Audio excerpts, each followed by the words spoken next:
Pastoring is a life of an exceeding amount of work, both spiritually and naturally. I have had to work on many major projects to get CRL to where it is.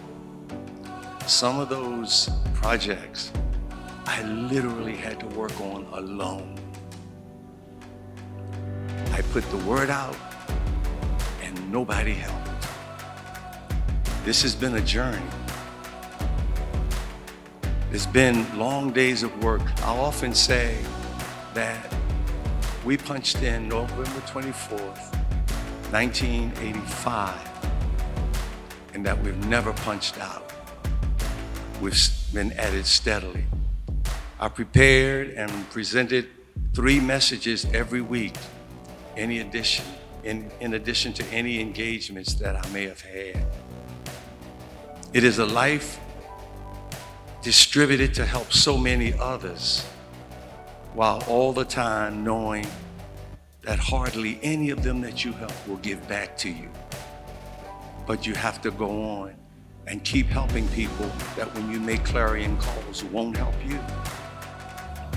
It's a life so busily engaged for others that you lose sight of yourself and you search hard, but you cannot find you. There are many days I could not find me because of you all. It's a life where one must learn to handle the fact that few in the church that they leave will ever express their love and concern for you in any significant way. It's a life where the buck stops with you, and daily there are many decisions to be made, with much criticism following those decisions. It is a life that no matter how much you do, it's just never enough. You can work and you can accomplish, you can get to a level and achieve, but it's just never enough. It is a life that's bombarded by the deaths, the illnesses, the hardship of so many other people. And it comes with such repetitiveness that you grow numb. Many days I've come in here and you all have looked at me and I've preached the gospel, and I looked at you all dancing, and then all while the message was going on, I was numb. And while you all were running and dancing, I was numb because of the weight of ministry. I share these things with you because the enemy is attacking pastors today. And I know a lot of pastors bring a lot on themselves, but I'm sharing this with you because God works through pastors, and the influence and the view of pastors is greatly changing in the world today. It is a life that will cause you to cry out, Lord, no more deaths, please. Please let there be no more deaths soon, right here with everyone that's close. Let there be no more divorces, please. No more internal strife. Please, God, no more leaders mistreating others. Please, God. Please, God. Please, God, don't let any of this happen for a while. Just let me get a break. It's a life pained by the fact that so many never come to understand that pastors cannot be everything to everybody.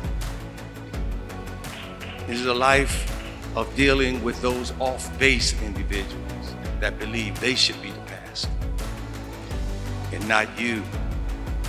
It is a life where pastors will see their companions abused and disrespected, and you have to strive to handle situations like that in a godly way.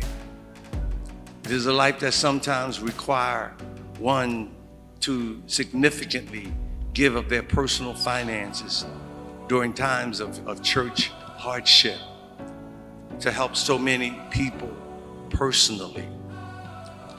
I told the finance office many days when I walked in there, my name is Bishop Jerome Stokes. My name is Jerome Stokes, but I think my name should be Wells Fargo. So many people coming to me personally that I did with the help of the Lord help. It's a life in these times that's constantly under examination as those in the church and in society seek to discredit pastors. It's a life where some seek opportunities to cause pastors to become involved in scandals.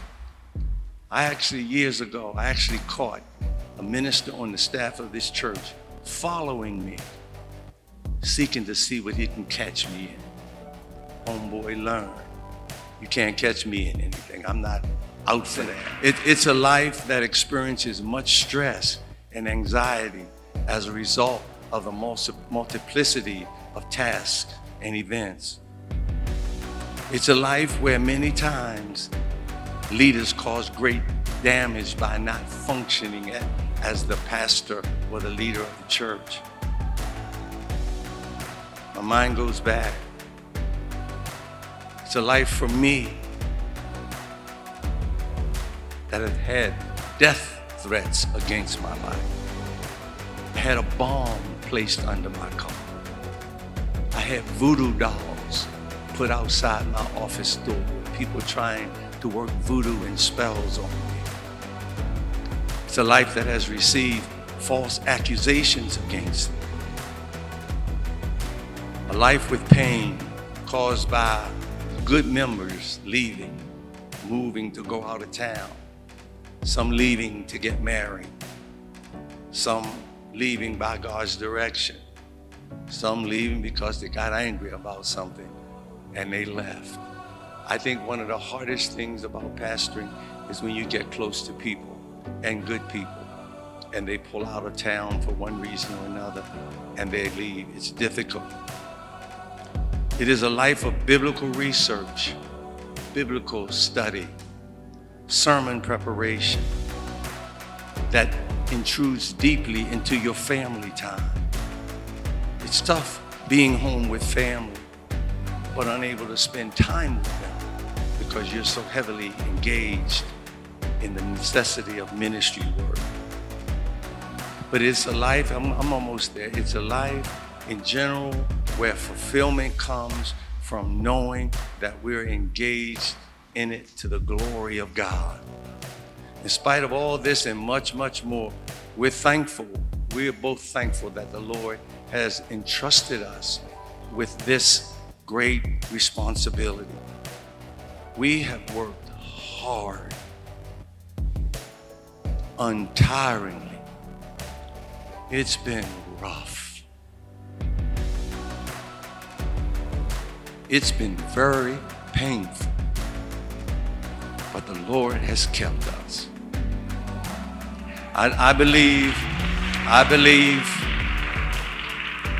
believe there are a lot of rewards awaiting us, and I've often said, and I'm so thankful that heaven's records are accurate, because every amount of time that we've put in, the Lord will keep us going.